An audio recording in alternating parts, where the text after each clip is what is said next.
What's going on, everyone? Welcome to another edition of the Victory Life Legacy Spotlight. I'm your host, owner, and founder of Victory Life, Dwight Vick, and I'm here with a winner and a coach I've been trying to get on for a while, Coach Chrissy Kelly of Osbourn Park High School. How you doing, Coach? I'm good. How are you? I'm good. I'm doing great. It's an honor to have you on. As we were preparing for this interview a few weeks ago, I was texting you, and I was really anxious and nervous. And I've had some great guests on because many times I have guests on, and I want the guests because I want to hear from them. But you are one of those coaches that I admire a lot, and I love what you're doing. I love the success you're having. So I was really anxious to make sure we can make this work because I know because I'm going to have one later today, the head coach of Oscar Smith and Hampton High School, and then I've had Sherman Rivers on. So I have a lot of coaches lined up today. And this time of year, regional championship states, you're very, very busy. So we Yeah. had to make this work as we record this. But congratulations on another regional championship, five Thank in a you. row, right? Yes, thank you. I appreciate that. Yeah. Do you ever, because this is not your first time. I mean, we're going to dive into Forest Park in a second, but do you ever just sit back and enjoy the championship, or are you one of those coaches like, great job, ladies, we're on to the next one?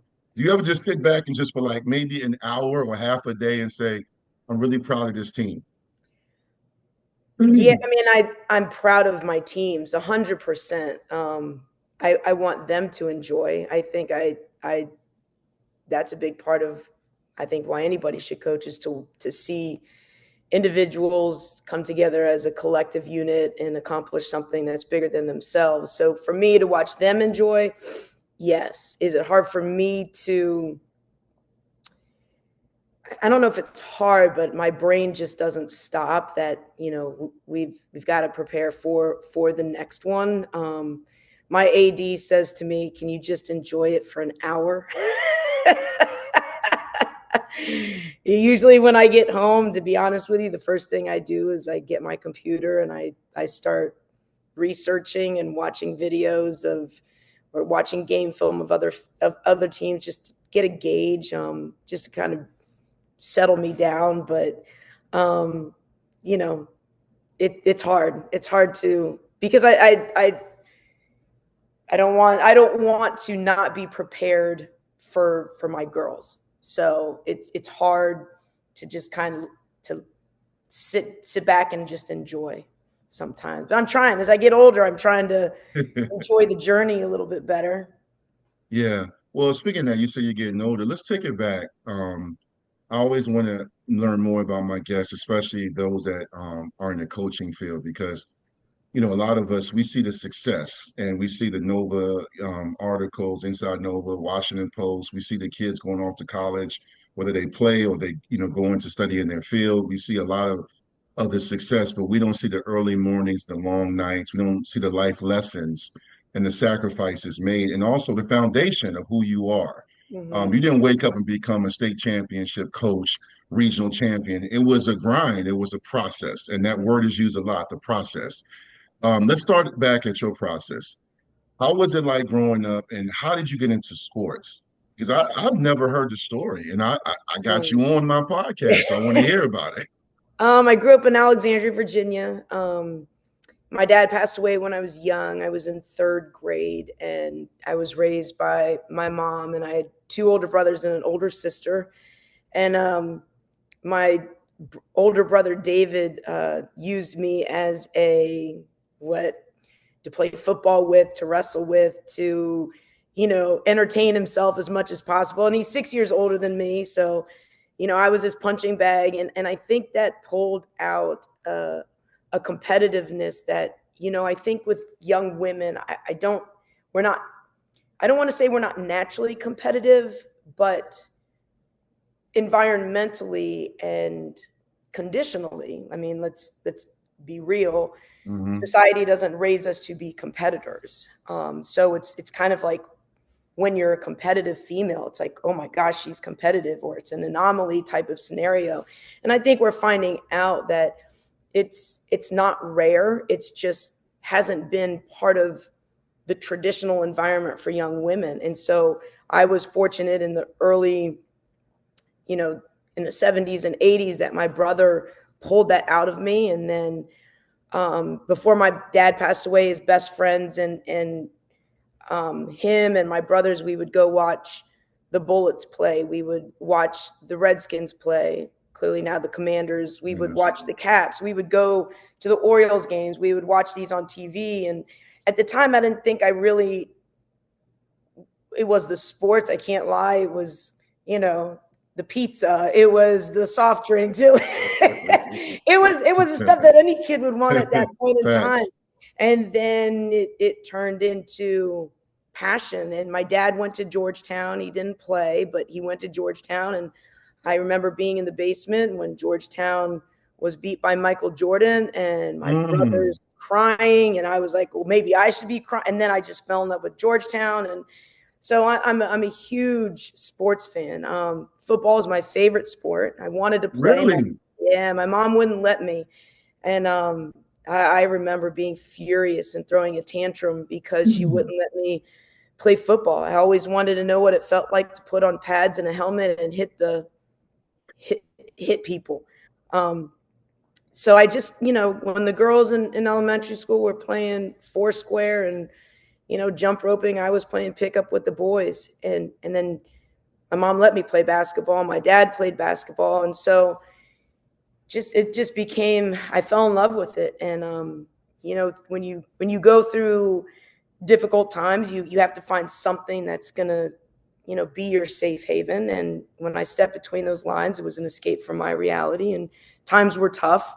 And my mom worked really hard to keep us in a great situation. And, she chose environment and over giving us a lot of things. And so when my dad passed away, the neighborhood that I lived in was part of the Fort Hunt Youth League. And what they did was pretty amazing. They created a scholarship fund for my siblings and myself. And so every year I finally started to play organized basketball in 5th grade, I think. And they paid for everything. They paid for anything that I wanted to play, whether it was basketball, softball, soccer, which those didn't last very long. And so that's really how I came into it. And then I went to West Potomac High School, graduated in 92. And the best thing that ever happened to me was my high school coach.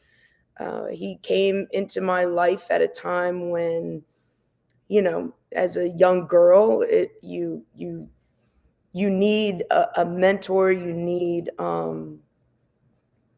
need someone who's going to love you unconditionally through the way, kids are kids. And he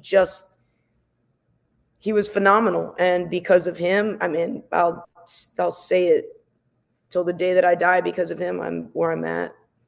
Wow. Yeah. Amazing. Coach Farmer. And he was a baseball coach, and he was a football coach, and he took on West Potomac's varsity team. And he was, man, I would go everywhere with him. I'd go to his baseball games. He had me doing everything with him. It was like he became my father figure. As a matter of fact, I was texting with him yesterday, but his influence was just so instrumental, even to this day. I love that. I think that is one thing when people say, Vic, do you miss playing? I miss competition. I miss my brotherhood, but I'm still in contact with a lot of my teammates. But that part, which you just talked about, the mentorship and the life lessons, and that being around those coaches. I played for two legendary coaches, and Mike Smith and Coach Frank Beamer. So, and even my position coaches. Yeah, I was just like, man. So I miss that, like watching them. And even in the times I coached, I still pull from some of the things they did. And even as a father, I remember a lot of those life lessons. Coach, many people now know you from a lot of the success you're having at Osbourn Park. You've been a shining light at Osbourn Park because, football, they're struggling. Their men's basketball team is trying to build a foundation. But when it comes to OP girls, people make a face. You like, hey, look, who y'all got this week? OP. Oh, you know, people are like, all right, good luck. I know you're not carrying it like that, but I'm just giving you what the streets are saying. people like, wow, Osbourn Park. But before there was Osbourn Park, you were at Forest Park, a different park, and you won the state championship in '04 and '06, back during when it was AAA, AA, single A, when we didn't Hmm. have all these different classifications. Yeah. And you coached some great players, and you also won 143 games, only had 40 plus losses, which is insane. What do you remember? How did you get to Forest Park? Was that your first stop, or was there a staggering, I coached here and coached there, or was that your first rodeo, so to speak? Well, when I say Coach Farmer is the reason for everything, I'm not lying. I'd finished playing college basketball. I'd stayed at school another year to finish my degree. Um, and then after I finished my degree, I was a typically lost college graduate. When you're a college athlete or you've been an athlete your whole life, there is a really hard transitional period, and there's an identity that you have had for the 22 years or 21 years that you've played, and then all of a sudden it's gone, and you really go through. I believe it can be a short period of depression, Absolutely. and Yes. you don't know who you are. And so I went to Charleston Southern, and I went and played it in the Big South, and so I stayed there an extra year or extra 2 years. But my last year there, I was really up to no good, and I came. I came home. My brother was graduating from Virginia Tech to get his master's degree, Hold, and please. I walked in. Yeah, I walked in to the graduation party, and my mom looked at me, and it'd been such a busy week or weekend, and she looked at me and was like, pretty much said, "What on earth are you doing? Because you're blowing up." Because I was drinking a lot of beer and I was eating a lot of wings, and I wasn't playing basketball anymore. And so that moment I was like, good Lord, Chrissy Kelly, you better get your tail home. And so I said, you know what? I'm coming home May 20th, 1998. And Mm, the first thing I did when I got home is I went by and I saw my high school coach, and he said, okay, what are you going to do with your life? And I said, great question. He said, all right, do you want to be my JV coach or do you want to be my assistant coach? And he had left West Potomac and went to Mount Vernon. And I mm. was like, well, I definitely didn't even know I was going to coach, but since I don't know how to coach, I'll just be your assistant. But I don't want to get paid because I can't guarantee that I'm gonna enjoy it or want to do it. So I'm not gonna take Really? yeah. So my You, first you, year you didn't get paid? I didn't want to be I didn't because I didn't know how if I was going to be committed the way that he needed me to be. And I didn't even know if I wanted to do it. And so I said, I don't want any money. I said, I'll do it voluntarily. And then, you know what, if I like it, love it, then you can pay me the next year. And I loved it. Mm. And I went back my second year there, and I was assistant, and he said, okay, here's what you're going to do. You're either going to take offense or defense, and I'll take the other one. And that's what you're going to be responsible for. But what was so important in those 2 years with my high school coach, he was one of the most successful coaches in the area, but it wasn't the success. It was his commitment, his relentless grind. His wife understood that she was the wife of a coach. And that is really hard because you do have to share your significant other with your sport. And at the same time, he was running an AAU organization, which was helping Mount Vernon be super successful. So they were in the gym all the time. And Mm. he was there for every kid, and it just the work that he put in was tireless. And I even remember that from when he coached me when I was growing up, when I was in high school. It is a pretty cool story. My mom didn't have a car. We didn't have money. Mm.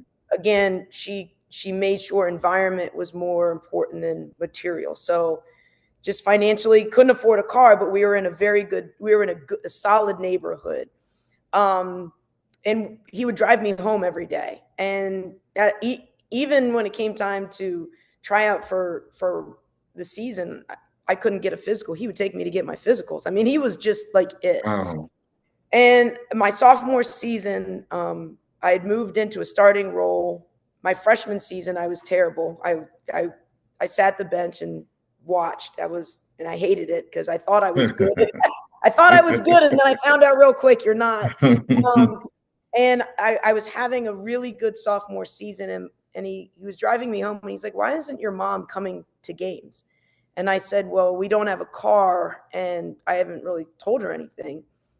He dropped me off, parked the car, got out of the car, walked in the house with me and said, "Mrs. Kelly, you really need to come watch your daughter play."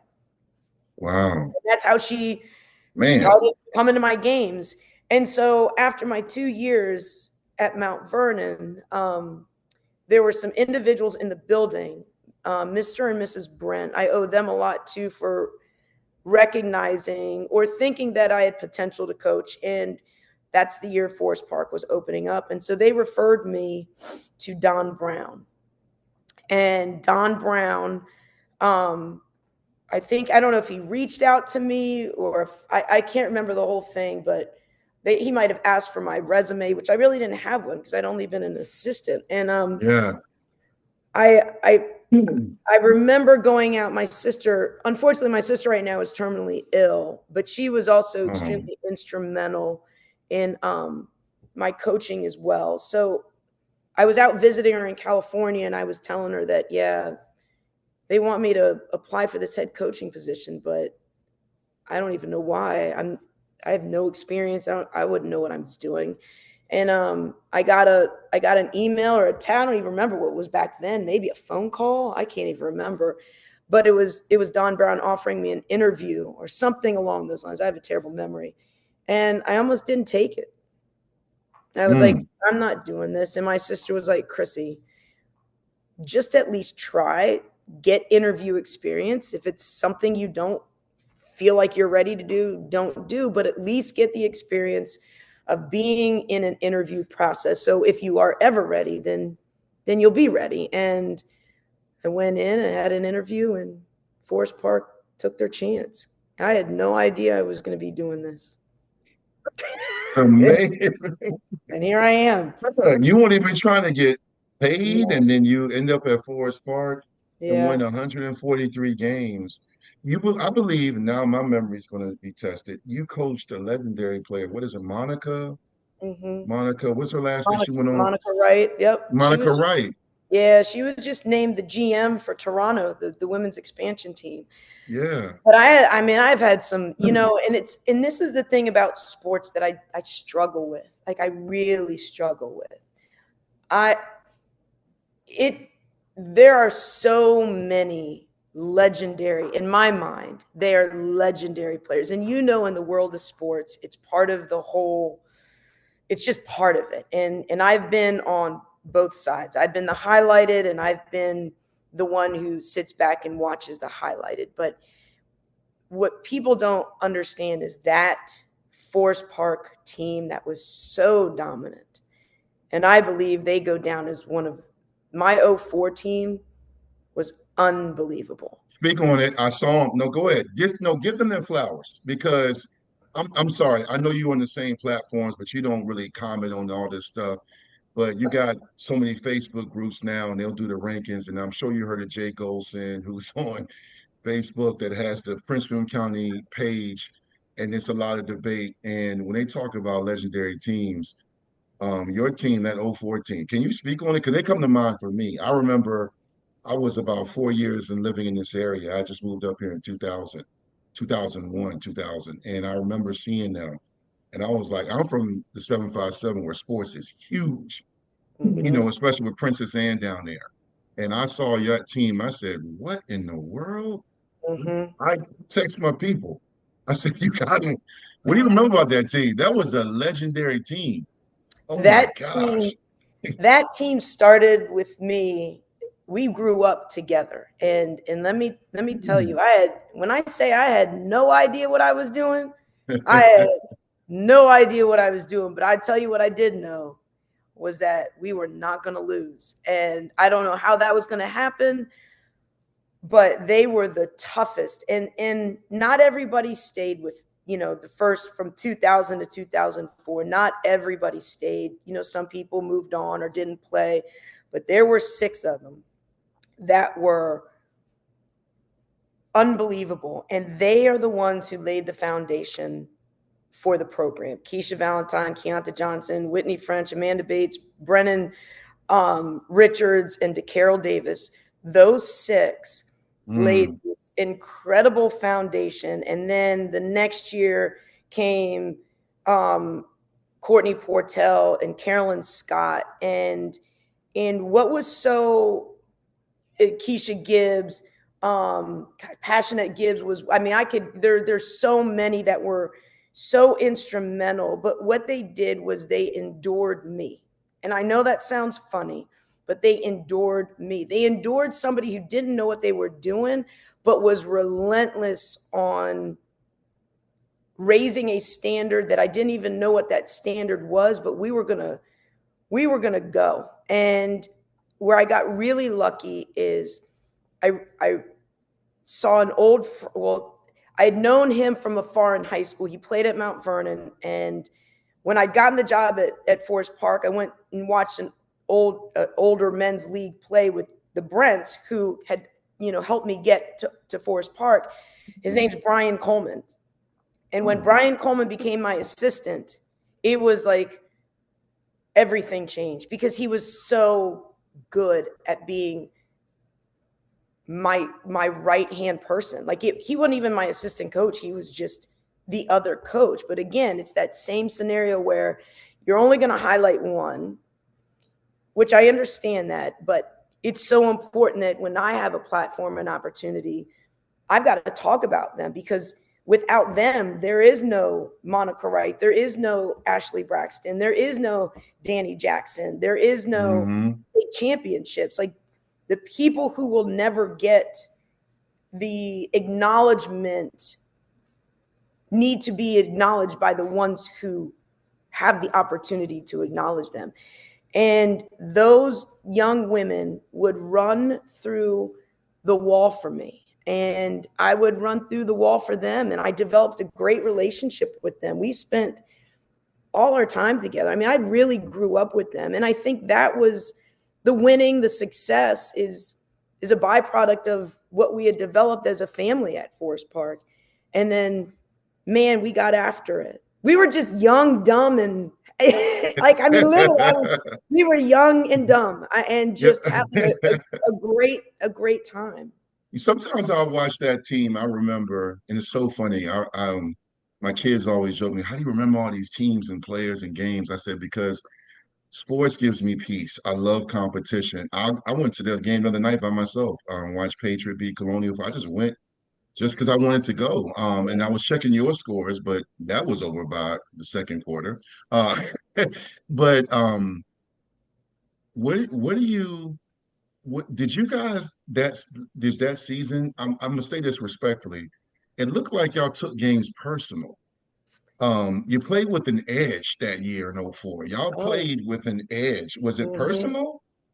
Yeah, well, and I'm going to go back real quick.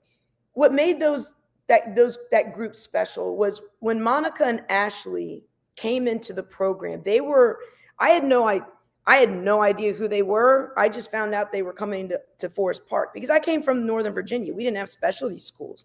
And so they were the talk of Prince William County, and their parents sent them to Forest Park. I had no idea why. I mean, we weren't the powerhouse in the area. But the group that was there, the junior and sophomore group that was there prior to them, that laid the foundation, embraced them and allowed them to grow their talent to become the successful individuals that they were. It was almost, there was no animosity. There was no jealousy. It was like, all right, now let's go. Now we got a chance. So what happened was, their freshman year, we were winning, and it's weird. And then one day someone says, you're the number 1 team in the state. And I'm like, what are you talking about? First of all, I didn't know I just didn't know any of this stuff. I'm hyper focused on this group. Long story short, we lose in the state quarterfinal at Atlee. And Atlee is undefeated at the time.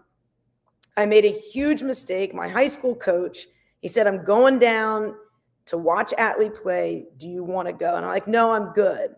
Biggest mistake. And so I was like, just let me know what they're like when you come back. So I didn't go watch them play, but they actually ran Villanova's motion offense from Harry Peretta that I'd never seen. And they were at the time lights out shooters. Like they were knocking down 7 to 8 threes a game, which was unheard of back at that point. Yeah. So I didn't have, and then he came, I think my coach came to my practice and helped go through the motion offense. But if you don't see it, it's hard to really understand it. So we go down, we're playing them, never been in the state tournament. We get there, the gym is empty. We go to the locker room, come out for warm-ups. The gym's packed with 2,000 people. My kids, myself, never been in that scenario before. And we end up losing in a controversial, in my mind, controversial. It's a shame we don't have NFHS back then. Controversial possession. We are up to, we call a timeout, or they call a timeout. It was their last timeout. I say to my girls, we cannot give up a three. Do not help off a three. We help off, we give up a three. But we still have possession. On our way out to defend that possession, I'm trying to call a timeout because we have fouls to give, but I lose my voice and you can't hear me. And so the possession happens, we go down by 1. There must have been 20-something seconds left to go. We come down, we shoot a three, we get an offensive rebound, we shoot another bunny, like right on the sideline. I think Keisha Valentine takes the shot. Monica Wright gets the rebound. Literally with like 0.71, maybe a second left. She shoots it. It goes in. We win the game. We're going nuts. The referee, other referee, they come together. No good. Atlee wins the game. So we end up losing. Oh my gosh. So that was in 2003. And this was a coaching moment that was awful. And I'm grateful for Don Brown because I handled it like a competitor, not like a coach. And when I say I was intense, people think I'm crazy now. I'm not. I'm calm and very calm. I go into the locker room. They're devastated, and I handled it poorly. And I hurt them. And it was an awful moment in my coaching career. And I'm so grateful for Don Brown. I'm in the hallway, and he grabs me and he says, I understand you're hurt, but they're more hurt. And you need to go do your job, and you need to go into that locker room and let them know how proud you are of them because they gave you everything. And he was right. And I had to tuck my tail, and I walked into that locker room. They had already gotten on the bus. I pulled them all off the bus. We got in a circle, and I apologized. I said, that was a terrible, terrible thing of me to do. And I promise you, this time next year, we will be on our way to winning a state championship, and we will win a state championship. And from that moment forward, that was our mission. And that's how we ended up winning the 2004 state championship. So it was personal. Was that the lowest point in your career as a coach? Yeah, because, when you're young, I was young and dumb. I was so dumb. I was just clueless on how impactful I was on them.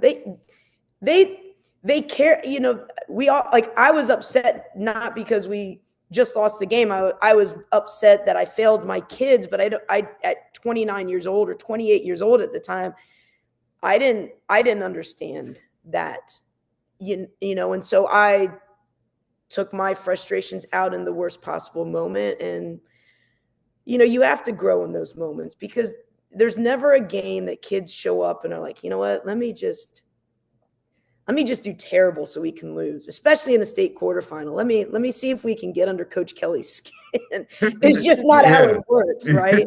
And so you got Yeah. to grow up. And the most important thing was I had to own it. I had to walk back in that locker room and I had to own it. That wasn't you. That was me. You didn't lose that game. I did. And that's where my frustration comes into play. And, I'm going to do better. And when I pulled him into that huddle, I'm going to do better. And we're going to win this thing. And sure enough, man, we worked. Those girls worked. You have no idea. They worked.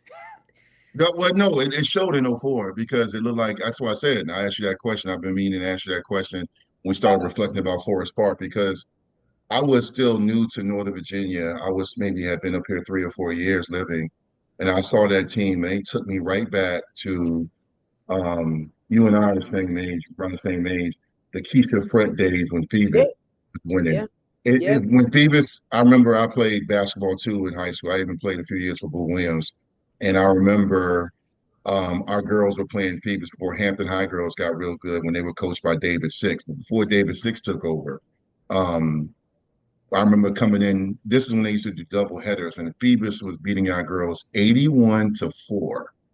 And Wow. I was like, yo, why are they so mean? I was a sophomore. I was like, yo, why are they so mean, man? Like, Keisha Fred, she had a jerry curl and she Yep. was giving right. And it wasn't just her. She gets the headlines, her whole team.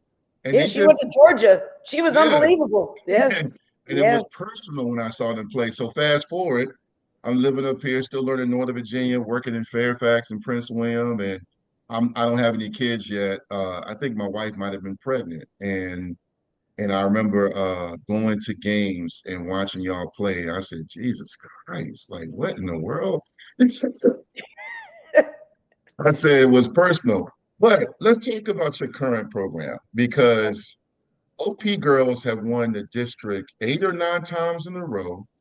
Eight, I believe. I saw Nova Hoops. Regular season. I think this is my eighth. I think this is my eighth year. I think it's my eighth year. We've won the regular season 8 times. Lost we lost it in the tournament to, at the time, Stonewall, COVID year. Oh, Yeah. okay. Yeah. Um, yeah, and no excuse. We lost. I mean, it was, but we had just been hit with, I think, COVID and didn't know it was COVID. And so a couple of my starters were really sick, but I mean, that's no excuse. That's coaching and making sure that those things don't happen. But we ended up losing, and complete respect to them. And but after that, again, that feeling, like I hate I hate losing. I Well, really yeah, I it's hate. funny. You remember it. I can see it in Yeah, you right now. It's I so funny. You mhm, remember the losses like a lot of my yeah. coaches and former players than you do the great wins. It is crazy how that works out, right? Yeah, I also Yeah. remember the state championship we lost, when we lost to Prince's Hand, and that was coaching.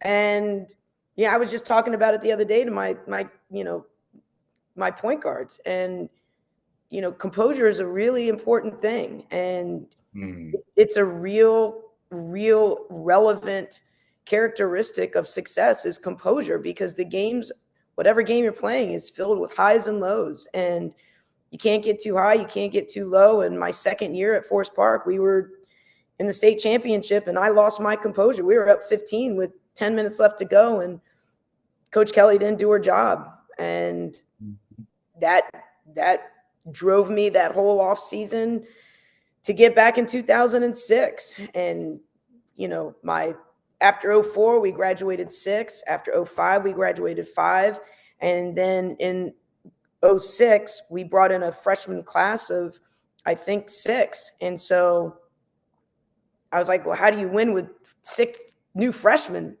Well, we're going to find a way. But the year before, not doing my job, it just was not going to. They weren't going out that way, and so. Let me ask you this. This is, Mhm. I don't know if I told you this when we were prepping for this, but I'm also my podcast is my hobby. It's my way to stay connected to great coaches and players. And cancer survivors and heroes, so to speak, Mhm. local heroes. But I still hate losing, and I don't even coach or play anymore. And to the point, I used to think something was wrong with me. I remember I used to coach AAU, and we would lose games. We won a lot. I coached Tay Barber, as mentioned, Isaiah Vick, Mhm. Grant Polk, who's going to South Carolina, Tavion Faison, who led the district in scoring last year at Osbourn High School. So, I'm not on your level, but I just wanted to coach and scratch that competitive itch. But I had issues where when I lost, it stayed with me throughout the weekend where I would stay up and I would just get up and just, I coach football too. Are you that bad? Because I'm looking at your reaction and I'm like, oh my gosh, he hates losing. Like it Yeah, is, yeah. do you get that bad? I Do you stay I up had to late? work on it.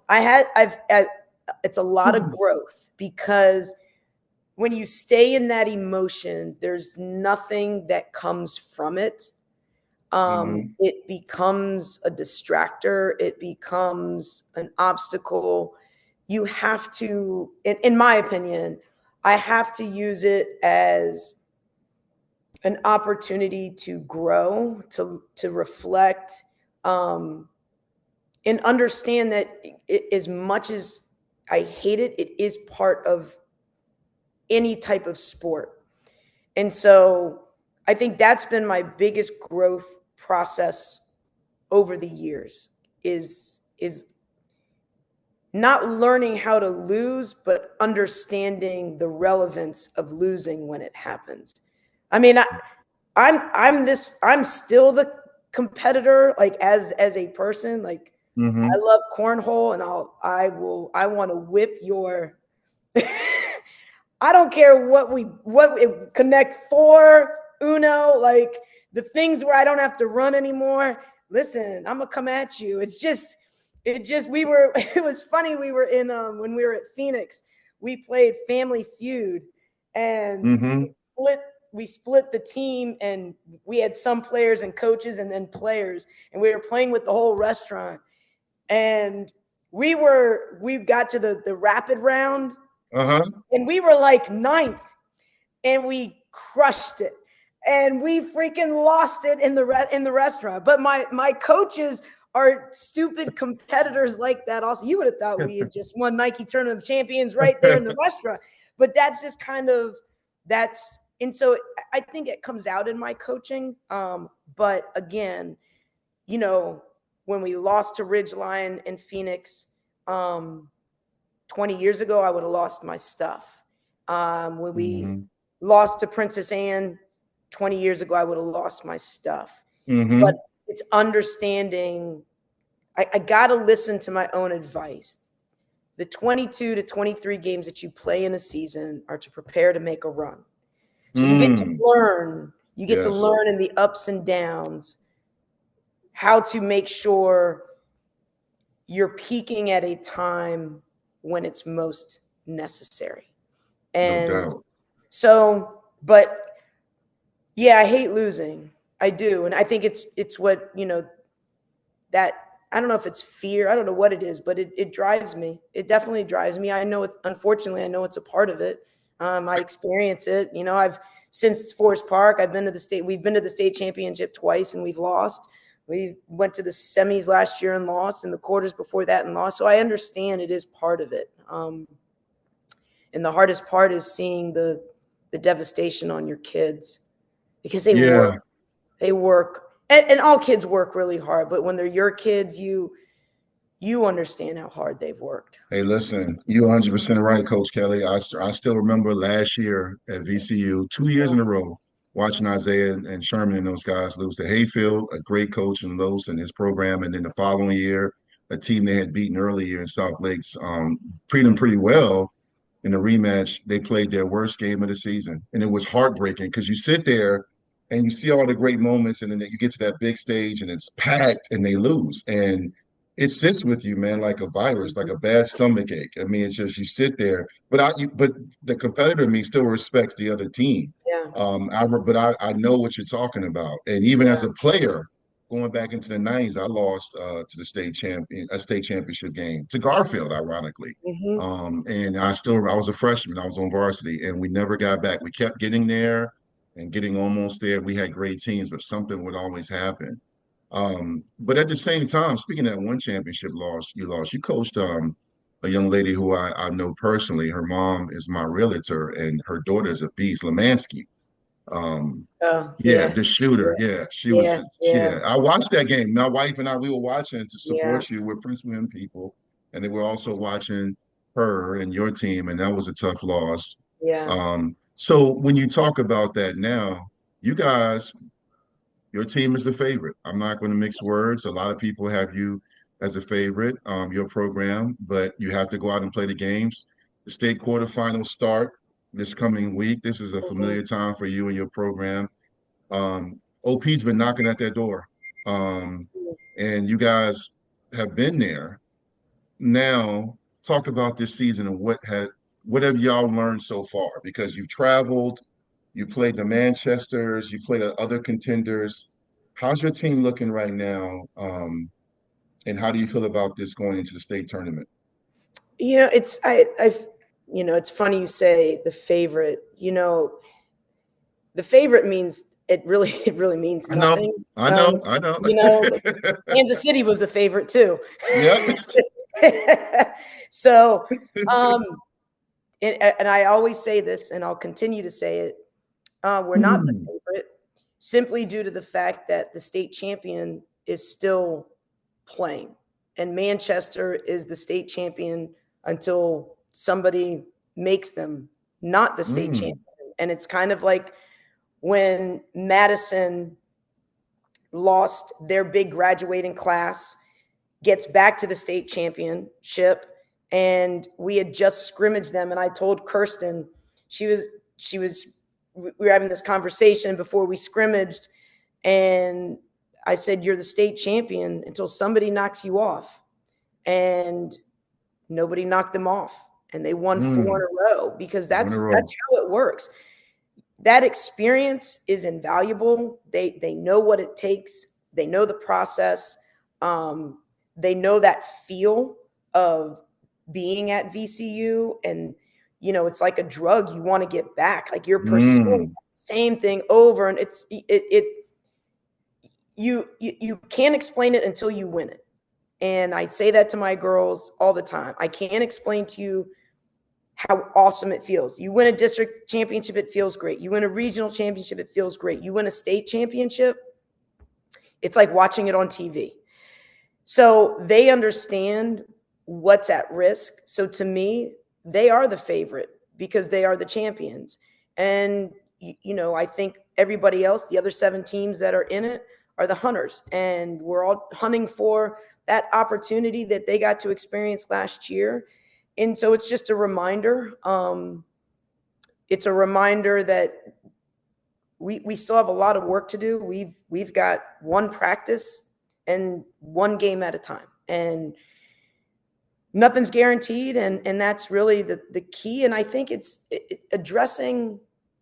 I one thing I've kind of done maybe a little bit differently this year is addressing the fact that there's a lot of nerves and dealing with pressure and anxiety Mm. and the fear of the unknown. And most people don't want to talk about that elephant in the room, but I think it's the most important thing to talk about because it's real.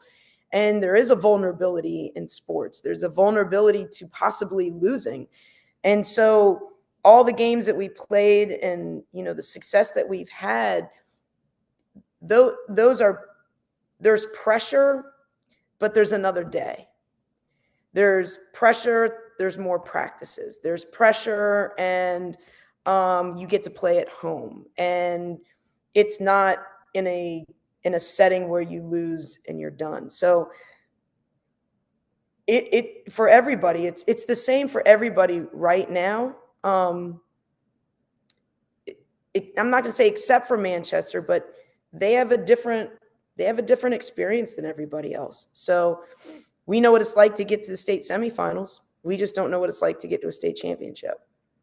That works into your advantage, but you got to go out and play the games. I love how you respect Manchester and Madison and those programs because they've been there, and you're not resting on your success you ladies have had this year, which is imperative. But let's take a few moments and highlight some of the players on your team. You captains, your bench.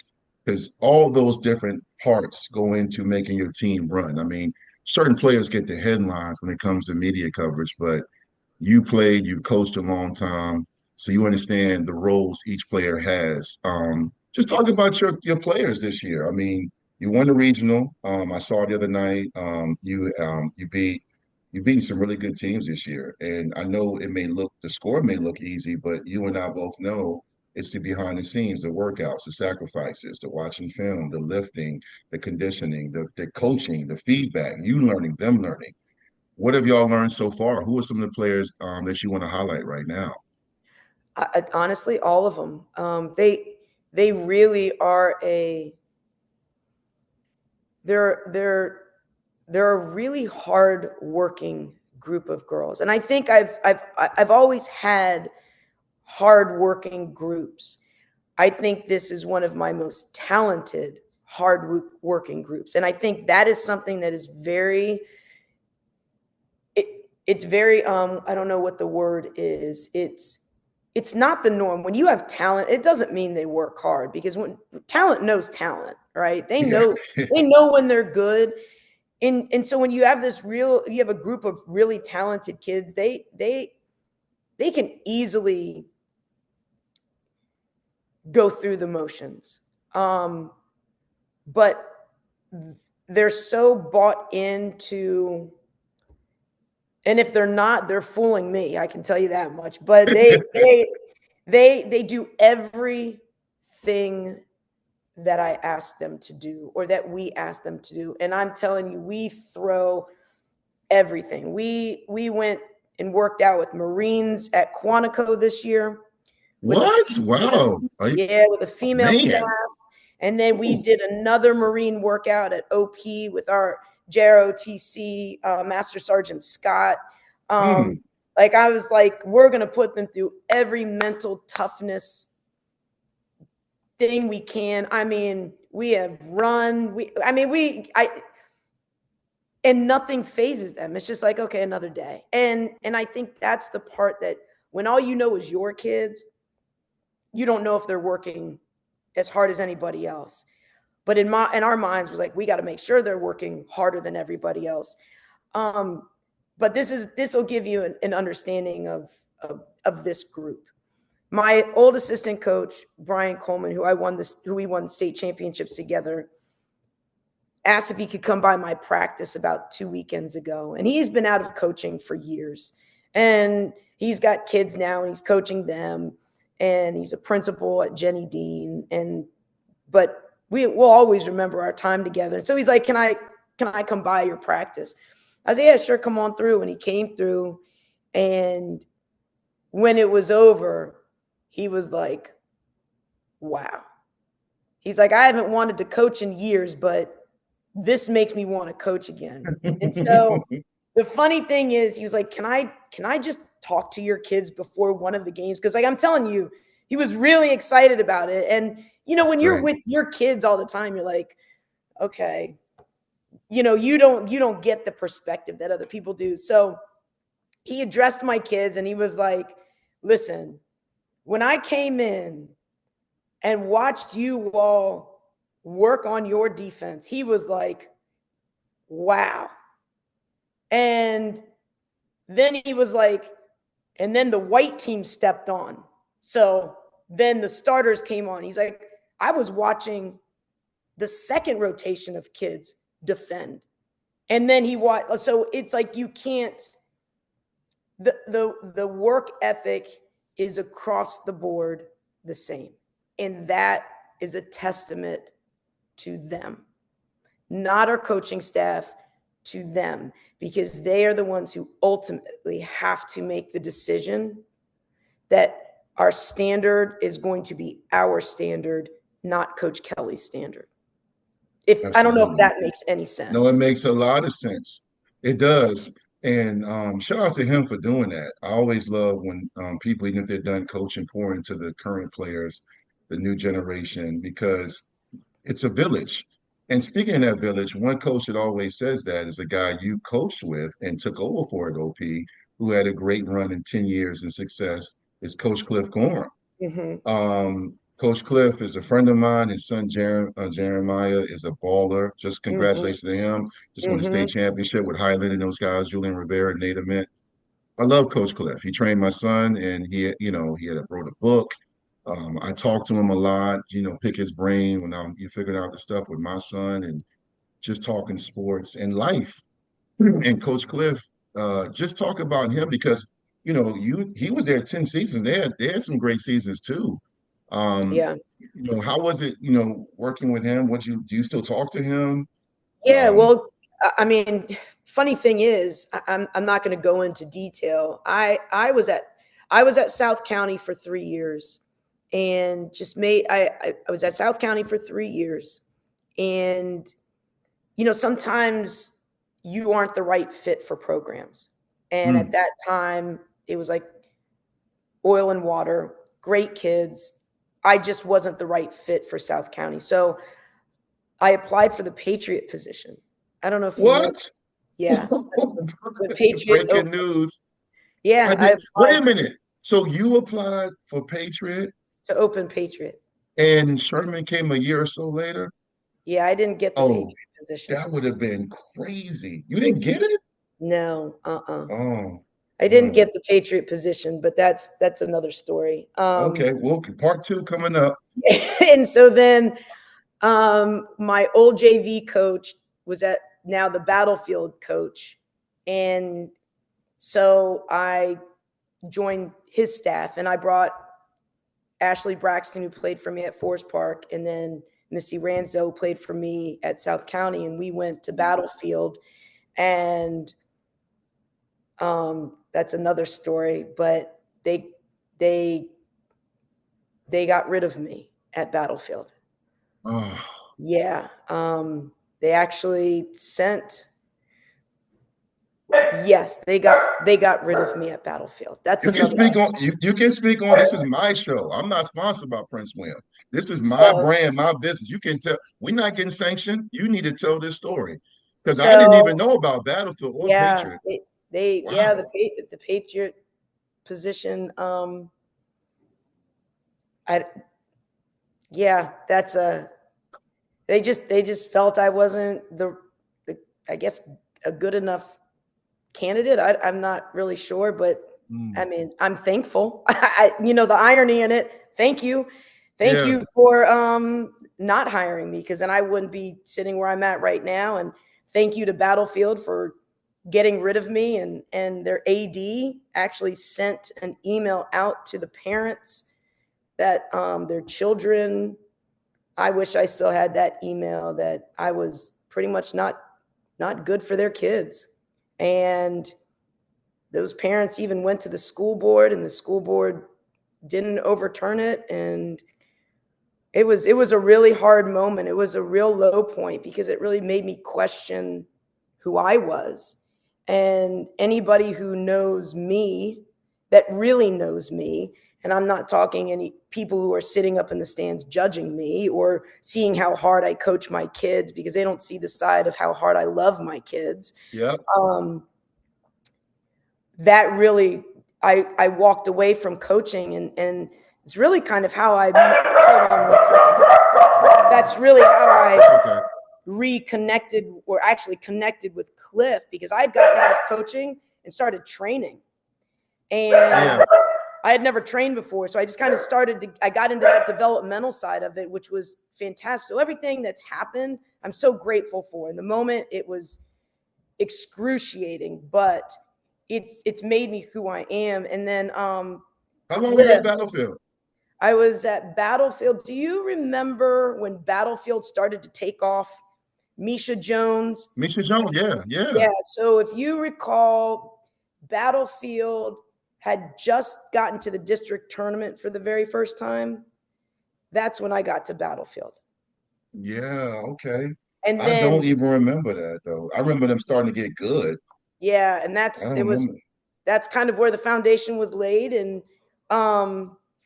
yeah, that's it was a hard time, but Cliff, I got out of it. That one really set me back. I was crushed. And Cliff called me or texted me. I don't even know what he did. He was like, come work with me or come work for me. Come be my assistant. I said, That you're sounds crazy. just like Cliff too. Yep. That sounds just like him. We met at Panera and I was like, absolutely not. And he, Cliff is funny. He's a smooth talker, and Yep, he is.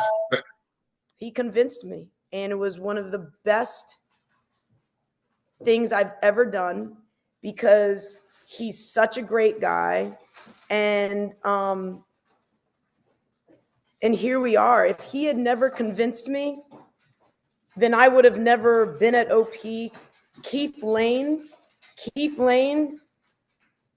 took a chance on me. And when I say took a chance on me, because there was some real ugly things said about me in the community. People really don't know me, but people really love to judge me. And I'm okay with that because it's taught me to really look at myself and be grateful for who I am. I think we spend a lot of time listening to opinions, and it really taught me to filter through the dumb stuff that's being said and go, they don't know me. They have Is this no is idea. this is this stuff you saying? People saying bad stuff about you. This is now as well, or even during that time period. And during this that is time, during that wow. time, Okay. yeah, I mean, people always have opinions about you. I mean, Yeah, that's true. That's that true. is, and that's great because then I'm renting space in your head for free. Absolutely. I love and, that. and that's, I know who I am. I know exactly who I am. And do I still deal with insecurities? Of course. The success Hmm.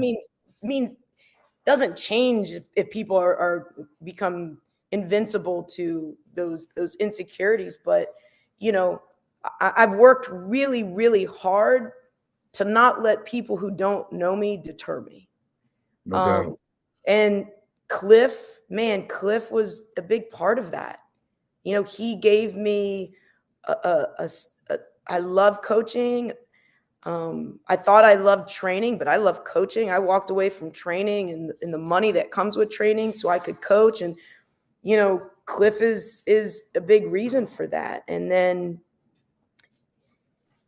Keith Lane took a chance on me. And I didn't know if because I had also, you probably don't know this, but when I left Forest Park, I went to George Mason to coach for a year, and that staff got fired.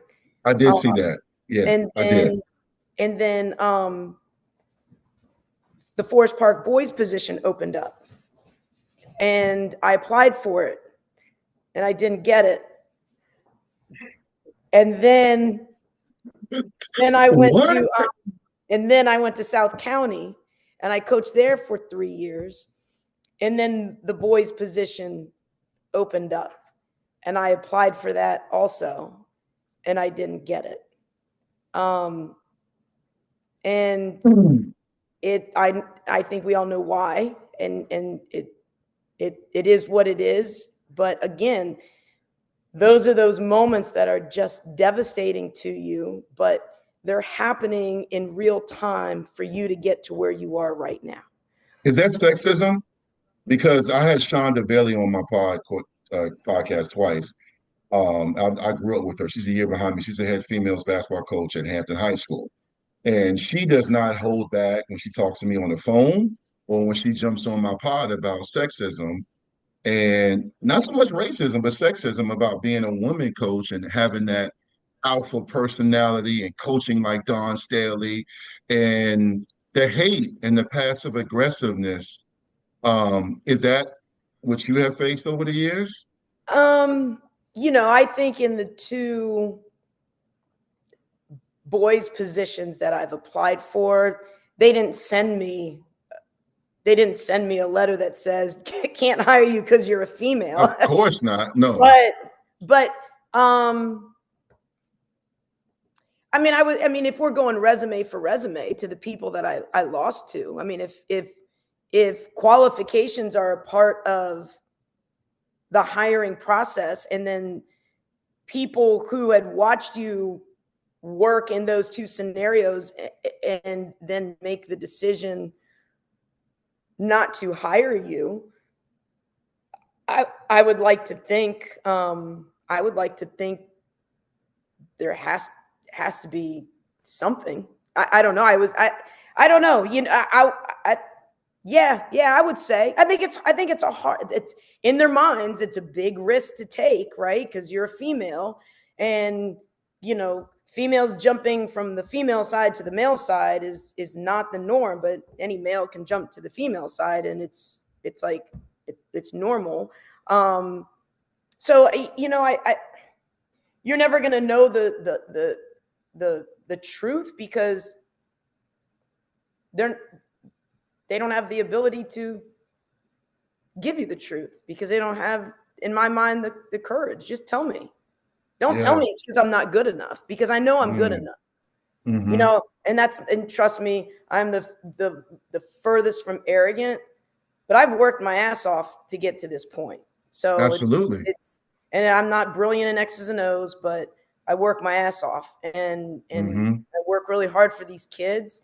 So those disappointing moments were really hard, but I'm telling you, it's in those moments that you got to dig really, really deep and understand there is purpose behind the devastation. And um, the one thing that I wouldn't have met my assistant coach Ron if I had gotten the Patriot position. And Ron is one of my best friends. He's really one of the also main reasons that I was like, you know what, I'm going to become a head coach again, because you have to have a great assistant coach, like your right hand person. Absolutely. You Yep. have to. And Ron was it. Ron Marzette. He's not coaching with me anymore, but he helped me start OP. He was with me for 7 of the 8 years. He was my right hand person. We did training together, AAU together. We built the first 7 years together. Without Ron, there's no OP right now. Like straight up, I get it. So all those really hard moments from the South County boys position, the Forest Park boys position, not getting Patriot, being booted from Battlefield. I thank all of them. I thank all of them because it's also what drives me right now. Absolutely. Yeah. Yeah. I love the saying, I do keep receipts. Oh, you don't know how much I love that because that is me, but it's not my legacy spotlight. Lord have mercy, that's me. And you said something very profound. There is basically a purpose behind the devastation. I love that. I'm gonna steal that from you. I'll give you copyright credit because I love that. No, because full disclosure, that's something I still struggle with because my wife and my friends say you can't always address every comment or everything, even if it's not even about me, because I'm very passionate and I'm very competitive and I'm authentic and I don't like fakeness, but at the same time, sometimes there's a purpose behind something you're dealing with that's a greater situation that's going to come about later. So I've learned to be more focused on what I need to do moving forward. Coach Kelly, Yes. I told you I could talk to you all day for real because I remember interviewing you at Princeton County Media Day. You ladies came in there and y'all were deep, and this was a few years ago. And I remember just staring at you ladies, your team, and you came in, you had a presence and you spoke so eloquently. I remember after you left telling Rusty Bird and those guys, I said I felt like I was talking to Don Staley. Like when you even corrected Jay about how y'all had beaten Madison by a certain amount and you were talking about your team and you were captivating and you've been captivating today as we record this episode. I want to give you one last option to speak on perspective. Perspective is something like, I just talked about my life lessons and what I struggle with and what I've learned and what I understand. I think that's the beauty of life if you really are listening and paying attention, learning from your shortcomings, admitting your faults, but also recognizing your strengths and building on those things. You are personifying those actions. Your team, whether you want to call them the favorite or whatnot, because you got to go out and play the games, has a chance to make history enjoying those teams that have won state championships in Virginia, especially here in Prince William. Um, you have coached some great players. You've been through some stuff I didn't even know about Patriot and Battlefield in South County. I knew about Mason. All of that embodies you. It's like that movie I saw recently. Well, not recently, but a few years ago, Inside Out, whatever, Mm. with the emotions. Yeah, And yeah. Joy took all the glowing balls and said, she can't be who she is without the pain and the bad Mhm. memories as well. I said, wow, that's powerful. It is. Um, that's what you're talking about in this legacy spotlight. You've been through it all. So what perspective do you have for, because right now there's a girl you coached against, or a lady or a male player you talked to or mentored, or a speaking engagement you at where you inspired somebody to say, I want to be like Coach Chrissy Kelly. I want to be like her. I want to be better than her. I want to be successful. Um, whether it's overcoming sexism, racism, adversity, issues, what perspective do you have that you want to give anyone and everyone that watches this to keep them on track and focused? I think the most important thing just throughout life, I think perspective is a really important concept to live by, because you we all think that as we grow old, we're always chasing something to bring fulfillment. And I don't think there's ever a moment in life where you're fully fulfilled. I think life is a continuous up and down of emotions, and you have to um, be able to embrace every emotion that comes your way and every experience that comes your way. And through each moment, keep in perspective that it relates to something and that it's going to help you grow and get better. I don't think you chase anything. I think it's super important to let things happen organically. And I think in sports, we have a really strong tendency to chase. And as coaches, as players, whether we're in games or in a season, we're chasing something. You can't chase it. You got to let the process take its course. You have to um, really live in the moment. And I know there's the cliches that are all over the place of, just focus on the moment, play like it's your last game. And I don't think I don't think that's realistic. But I do believe that you have to stay in the moment. And then whatever comes out of that moment, good, bad, or indifferent, you have to keep it in perspective and understand there's always another opportunity. The only time opportunity runs out is when you're no longer here. I didn't chase coaching. I didn't chase winning. I'll tell you what I did do is I understood the value of sports in me. And there were challenging aspects of my life growing up.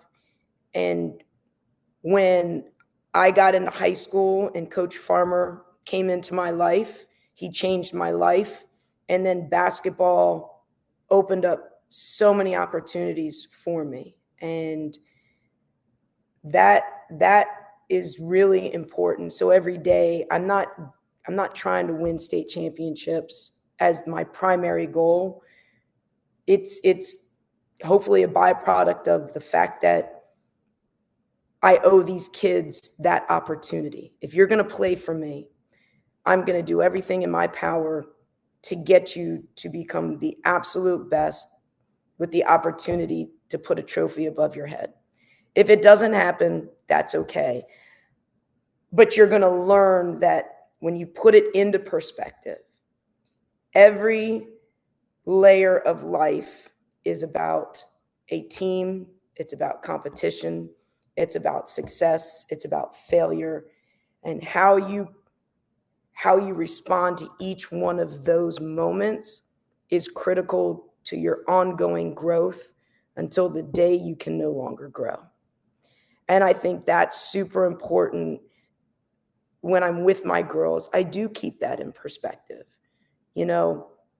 My role to them is not to be a dominant, intense coach. My role to them is to be a strong, resilient, independent, ferocious unapologetic, competitive woman that through every obstacle that has been thrown my way and the hurt that I've been through hasn't deterred me from loving them, coaching them, being there for them, and quitting.